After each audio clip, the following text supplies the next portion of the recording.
Hello, this is Kip Morgan. I'm going to talk about 10 new bicycle technologies that I don't think you need and might actually be worse.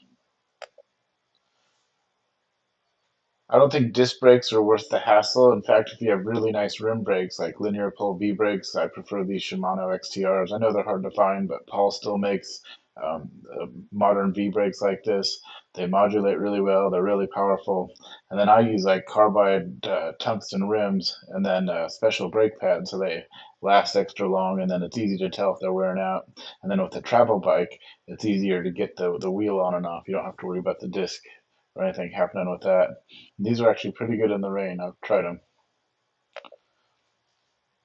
Tubeless tires, obviously people like them. They've got the sealant, they can be a little bit more resistant to flats, some people think. But if you have nice touring tires, like with Kevlar lining and then good quality tubes, you don't tend to get flats. But if you do get one, you can just fix it in the field and you don't have all that yucky mess everywhere with the sealant. So I think that good quality tube tires are perfectly fine for touring. Big wheels make you feel cool, when you're on the trails. But actually, 26-inch wheels are stronger, and then you get 36 spokes, and they're extra strong. But the big benefit to me is when you want to get on the bus and not have to drive your car with your bike and get to a remote trail. The bike with 26-inch wheels can get on the bus rack a lot easier. Obviously, the new frames are fancy, like titanium, aluminum, carbon fiber.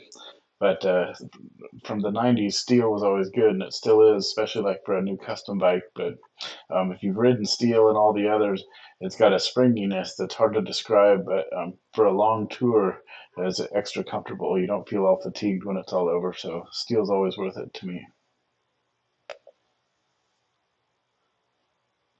I don't think suspension forks are worth the weight or the maintenance. You have to air them up in a lot of cases. If they fail, they're hard to fix. But if you want some suspension, these suspension forks from Connect and Redshift do a really good job. And especially if you're not doing any hardcore mountain biking, it handles all the same type of road bumps and that sort of thing.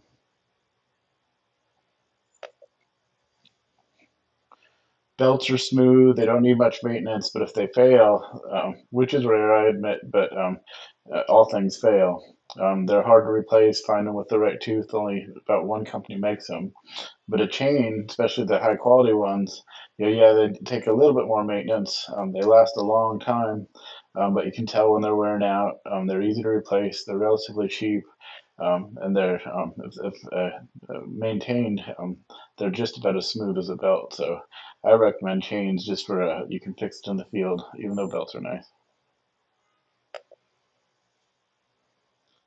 Hydraulics can be powerful. Obviously, if you have a big, heavy bike, fat tires, you might want the that little bit extra power from hydraulics. But nice steel cables are for me. You can feel them better, especially with the high quality ones.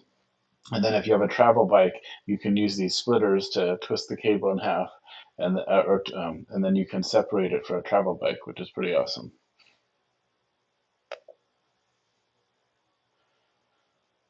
Usually things like dropper seat posts and rear suspensions have a weight limit, and it's usually around 250 pounds. And a lot of riders, especially with gear, are over that. And but if you want a nice cushy feeling on the rear of the bike, I put springs in the seat, or I have springs on this Brooks seat, and then the Connect seat suspension, and those two together make for a lot of comfort when you're riding on trails and that sort of thing. So I recommend this if you want a rear suspension, and it's extra durable and doesn't need any maintenance.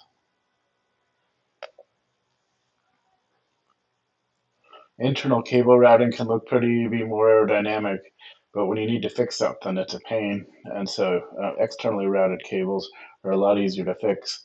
And if you route them correctly, they don't get in the way. And unless you're racing or something, the aerodynamic change isn't worth it. But it can be a lot of extra time to get something fixed, and you might even need a specialist with all the internally routed cables.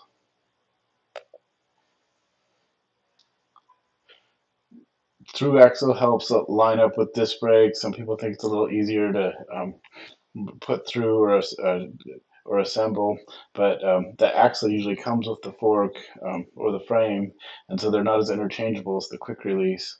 And then if you do quick release right, it doesn't really have any problems. And if you have rim brakes, you don't really have to worry about getting the disc just aligned.